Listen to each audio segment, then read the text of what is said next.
Hello everyone, नमस्ते। स्वागत है आप सभी का एजुकेशन राइज चैनल में। आज हम क्लास 12th के लिए हिंदी अनिवार्य का जो प्रथम परख होने जा रहा है ना, फर्स्ट टेस्ट, उसके लिए कुछ इंपॉर्टेंट क्वेश्चन आंसर्स हम यहाँ पे देखेंगे। हम सभी प्रकार के प्रश्न देखेंगे जिसमें बहुविकल्पात्मक प्रश्न भी होंगे और उसके बाद में होंगे अति लघुतरात्मक प्रश्न, फिर लघुतरात्मक और निबंधात्मक प्रश्न भी देखेंगे। एग्ज़ाम के दृष्टिकोण से आपका जो फर्स्ट टेस्ट है, उसके बाद में आपकी हाफ ईयरली एग्ज़ाम और फिर आपका जो वार्षिक परीक्षा, सभी के दृष्टिकोण से काफ़ी इंपॉर्टेंट पेपर रहना होने वाला है। ये क्वेश्चन इंपॉर्टेंट होने वाले हैं। तो आइए करते हैं शुरू और देखते हैं कि इसमें कौन कौन से प्रश्न हैं और आपको इसकी पीडीएफ भी मिलेगी, आगे मैं बताऊंगा। पहले हम देख लेते हैं प्रश्न। पहला प्रश्न है कि संसार के लोग पृथ्वी पर क्या जोड़ते हैं। संसार के लोग पृथ्वी पर क्या जोड़ते हैं। अलग अलग टॉपिक से लिए गए प्रश्न है। जो पहला प्रश्न है ना, जो ये पहला प्रश्न जो है ये कवि ने लिया है आत्मपरिचय कविता से। तो यहाँ पर कवि क्या कहता है कि संसार के लोग पृथ्वी पर क्या जोड़ते हैं। धर्म जोड़ते हैं, मोक्ष जोड़ते हैं, अर्थ जोड़ते हैं या फिर काम जोड़ते हैं। तो आपको इसका सही जवाब बताना है। इसका सही आंसर है ऑप्शन सी, अर्थ। अर्थ का मतलब होता है धन, वैभव, है ना। तो संसार के लोग, कवि यहाँ पर बच्चन साहब कहते हैं कि संसार के लोग इस पृथ्वी पर वैभव जोड़ते हैं। तो कवि ने यहाँ पर इसका अर्थ जो बताया है उत्तर सी। नेक्स्ट दूसरा प्रश्न है, बात की पेच खोलना से कवि का क्या तात्पर्य है ना। बात की पेच खोलना, बात सीधी थी पर से लिया गया ये प्रश्न है। ऑप्शन एक है बात का उलझना, ऑप्शन ब है बात का प्रभावहीन होना, ऑप्शन स है बात का स्पष्ट होना और ऑप्शन डी है बात का तर्कपूर्ण होना। बात की पेच खोलना से तात्पर्य है बात का स्पष्ट होना। ऑप्शन सी इसका सही जवाब है। आइए आगे बढ़ते हैं, तीसरा प्रश्न देखते हैं। पतंग कविता में साइकिल को नई चमकीली क्यों कहा गया है। ऑप्शन एक सूरज की तेज रोशनी के कारण, ऑप्शन बी है भादों के चले जाने के कारण, ऑप्शन स है बादलों के छा जाने के कारण और ऑप्शन द है प्रातः काल हो जाने के कारण। तो जो पतंग कविता है इसमें साइकिल को नई चमकीली इसलिए कहा गया है क्योंकि सूरज की तेज रोशनी के कारण। तो इसका सही जवाब रहेगा ऑप्शन अ। ठीक है दोस्तों, मैंने बताया था कि अगर आप इसकी पीडीएफ चाहते हैं, हमारे सभी वीडियोस की पीडीएफ अगर आप चाहते हैं तो आप हमारा ऐप डाउनलोड कर लीजिए। एजुकेशन राइज नाम से हमारा ऐप है, जहां पर हमने विभिन्न कोर्सेज क्लास 12th के लिए सब्जेक्ट वाइज लॉन्च कर रखे हैं। हमारी सभी पीडीएफ जो है वो आपको हमारे उन कोर्सेज में मिलेगी। इसके अलावा हमारे कोर्सेज में आपको पीडीएफ में नोट्स भी मिलेंगे, वीडियो लेक्चर्स भी मिलेंगे, ऑनलाइन टेस्ट की सुविधा भी मिलेगी। तो सब कुछ आपको मिलने वाला है। आप हमारा ऐप डाउनलोड कर लीजिए, प्ले स्टोर पर जाकर लिखेंगे एजुकेशन राइज। और इसके अलावा इस वीडियो के डिस्क्रिप्शन में लिंक दिया हुआ है, उस लिंक पर क्लिक करके भी आप हमारा ऐप जो है वो डाउनलोड कर सकते हैं। इसके अलावा हमारा एक चैनल है, टेलीग्राम चैनल, आप उसे भी ज्वाइन कर लीजिए। वहाँ पर भी हमारे पीडीएफ और अन्य हमारे जो इम्पोर्टेंट जो अपडेट्स होते हैं वो आपको वहाँ पर मिलेंगे। आइए आगे बढ़ते हैं, चौथा प्रश्न देखते हैं। प्रश्न है, आत्मपरिचय कविता में कवि कैसे संसार को ठुकराता है। पहली जो रचना है कवि की, हरिवंश राय बच्चन साहब की आत्मपरिचय कविता, तो इसमें कवि किस प्रकार के संसार को ठुकराता है। ऑप्शन एक ईमानदार संसार, ऑप्शन ब है सत्यनिष्ठ संसार, ऑप्शन स है कर्मशील संसार और ऑप्शन डी है वैभवशाली संसार।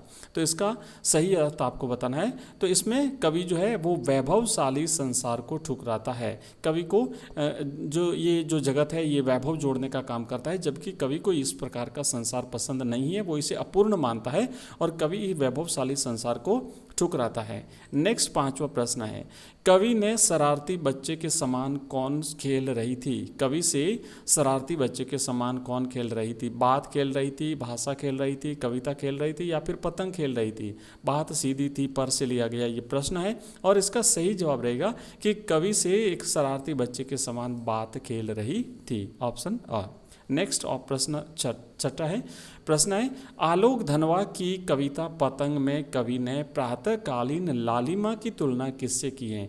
ध्यान रखिए, कविता के संदर्भ में आपको उत्तर देना है और कविता है पतंग। तो पतंग कविता में जो प्रातःकालीन लालिमा है उसकी तुलना कवि ने किससे की है। ऑप्शन एक खरगोश की आंखों से, ऑप्शन बी है चंद्रमा की चांदनी से, ऑप्शन तीन है दीपक की लौ से और ऑप्शन चार है रक्त की लालिमा से।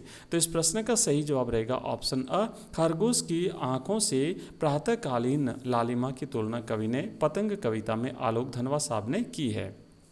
सातवां प्रश्न है, कवि उन्माद में क्या लिए फिरता है? ऑप्शन 1 अवसाद, ऑप्शन बी एहसास, ऑप्शन सी एहसान और ऑप्शन डी है अवसर। तो कवि उन्मादों में अवसाद लिए फिरता है। कवि कहता है मैं उन्मादों में अवसाद लिए फिरता हूँ, तो उन्मादों में अवसाद सही जवाब रहेगा ऑप्शन ए। ठीक है, उन्मादों में अवसाद लिए फिरता है। दोस्तों आगे बढ़ने से पहले एक और इन्फॉर्मेशन मैं आपको देना चाहता हूँ कि रोजाना शाम को 8:30 बजे होती है हमारी लाइव क्लास, जहाँ पर हम विभिन्न सब्जेक्ट्स पढ़ते हैं। Hindi compulsory, English compulsory, Hindi साहित्य, ज्योग्राफी और history, political science class 12th के लिए। तो अगर आपके ये सब्जेक्ट हैं तो आप ज़रूर शाम को 8:30 बजे लाइव क्लास ज्वाइन करिएगा। 8वां प्रश्न है, भाषा के साथ साथ बात कैसी होती चली गई? तो भाषा के साथ साथ बात सरल होती चली गई, दुष्कर होती चली गई, पेचीदा होती चली गई या फिर बोधगम्य होती चली गई? तो सही जवाब रहेगा इसका ऑप्शन सी, भाषा के साथ साथ बात और भी ज़्यादा पेचीदा होती चली गई। नेक्स्ट प्रश्न है 9वां प्रश्न है कि पतंग कविता में कवि ने किस ऋतु का वर्णन किया है? ऑप्शन 1 वर्षा ऋतु का, ऑप्शन 2 है शरद ऋतु का, ऑप्शन सी है शीत ऋतु का और ऑप्शन 4 है ग्रीष्म ऋतु का। तो पतंग कविता में कवि ने शरद ऋतु का वर्णन किया है, इसलिए सही जवाब रहेगा ऑप्शन बी। तो अभी तक हमने किए हैं बहुविकल्पात्मक या वस्तुनिष्ठ प्रश्न और अब हम करेंगे जो लघुत्रात्मक प्रश्न है, अति लघुत्रात्मक और लघुत्रात्मक दोनों प्रकार के प्रश्न अब यहाँ पे हम करेंगे। चलिए शुरू करते हैं। सबसे पहले है प्रश्न 10वां कि सबसे तेज बौछारें गई भादो गया से कवि का क्या आशय है? कवि क्या कहना चाहता है इस पंक्ति के माध्यम से? पहली पंक्ति है पतंग कविता की, इसके माध्यम से कवि क्या कहना चाहता है? तो आप उत्तर लिखेंगे कि कवि वर्षा ऋतु का अंत होने की घोषणा कर रहा है तथा बता रहा है कि अब भादो के बीत जाने पर शरद ऋतु का आगमन हो रहा है। जैसे भाद्रपद महीना समाप्त हुआ है ना, उसके बाद उसी के साथ जो है वो बारिश की ऋतु जो है वो समाप्त हो जाती है, वर्षा ऋतु समाप्त हो जाती है और शरद ऋतु का आगमन हो जाता है। शरद ऋतु का आगमन हो जाता है। ठीक है, आश्विन महीने के साथ ही शरद ऋतु का आगमन माना जाता है। उस समय क्या होता है कि आकाश एकदम स्वच्छ और निर्मल हो जाता है तथा वातावरण की जो नमी है वो भी कम हो जाती है। वर्षा में बादलों के छाए रहने से दिन में भी प्रकाश कम होता था, लेकिन अब चूंकि वर्षा ऋतु समाप्त हो गई है, अब आसमान में बादल नहीं है, इसीलिए सवेरा जो है वो चमकीला और लाल लाल दिखाई दे रहा है।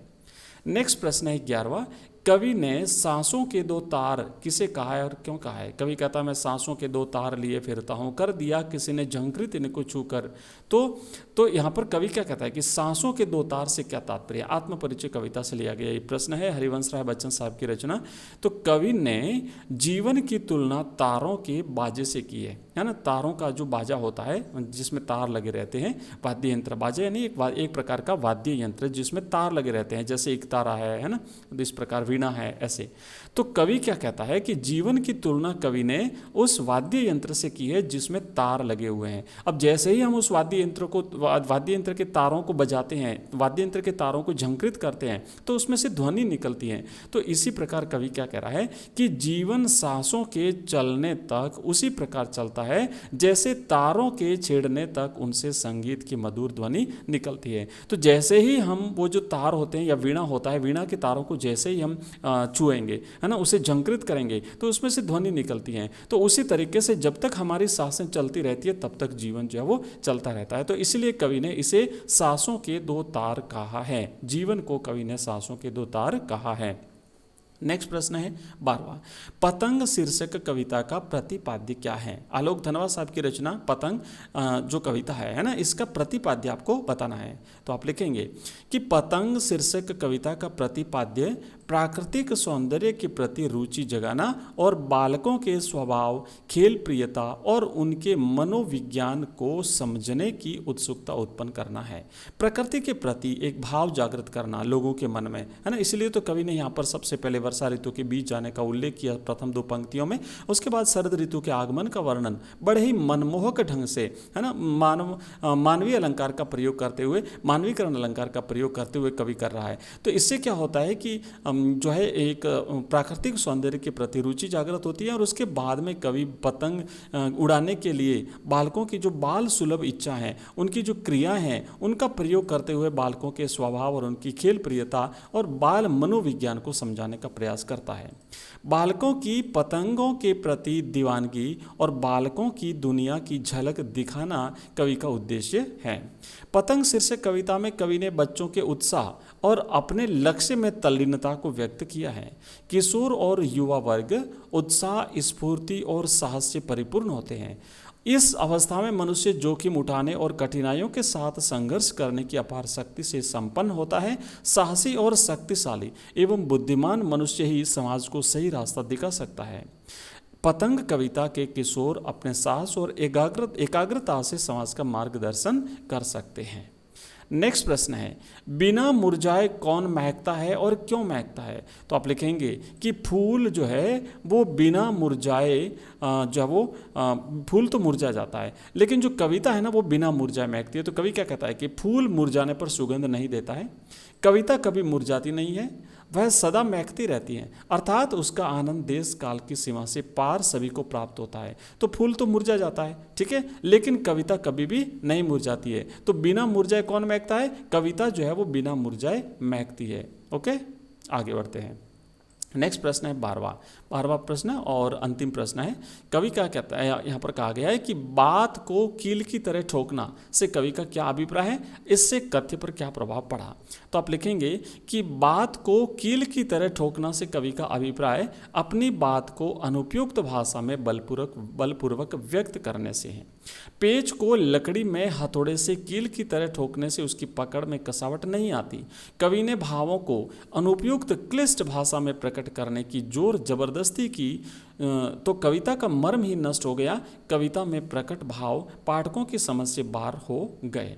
तो इस तरीके से कविता का जो मूल तात्पर्य था वही नष्ट हो गया, कविता का जो मूल भाव था वही नष्ट हो गया, पाठकों की समझ में बिल्कुल भी नहीं आना जो है वो, इस बात को कहा गया कवि ने कि बात को कील की तरह ठोक देना। तो दोस्तों ये हमने किया, एक इम्पोर्टेंट जो प्रश्न उत्तर थे हमने लेने का प्रयास किया है और ये हिंदी कंपलसरी का हमारा पहला वीडियो है। इसी के साथ साथ आपको नेक्स्ट काफ़ी वीडियोज़ मिलते रहेंगे और हमने बाकी सब्जेक्ट्स के भी वीडियोज़ जो है वो काफ़ी अपलोड किए हैं और आगे आने वाले समय में हम अन्य सब्जेक्ट्स के वीडियोज़ भी अपलोड करेंगे, जैसे इंग्लिश का है, हिंदी साहित्य का है ना, और हमने पॉलिटिकल हिस्ट्री के काफ़ी वीडियोस अपलोड कर रखे हैं। तो अगर आपके सब्जेक्ट हैं तो चैनल को सब्सक्राइब जरूर करिएगा, अपने दोस्तों के साथ भी इस वीडियो को शेयर करिए और शाम को 8:30 बजे रोजाना रहती है हमारी लाइव क्लास, जिसे ज्वाइन करना बिल्कुल भी नहीं भूलिएगा। बहुत बहुत धन्यवाद आपका इस वीडियो को देखने के लिए। मिलते हैं नेक्स्ट वीडियो में, तब तक के लिए धन्यवाद, बाय।